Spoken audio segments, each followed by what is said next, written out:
不过，过来这件就真正是非法的色情的服务咯。台北市南港分局查到一间永盛会馆暗藏春色，这警方提搜索票进入，当场发现有20名的小姐当咧替男顾客做半套的色情的按摩，马上把人带回去警察局。警察不可以突然间开人家的门啊，对不对？因为我有出手票，这样你知道吗？哈。看到有警察突然间入来，20名的小姐甲男顾客当场拢硬去。这间徛伫台北南港的永盛会馆，负责人招募到越南的女子来做20名的服务，而且伫小姐的手机来安装着 App 定时，甲监视器来连线，方便来查看到外口的状况。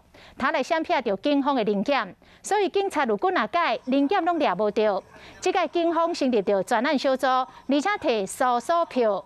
当场就查到这个色情的交易，甲这负责人、按摩小姐甲人客拢总来移送。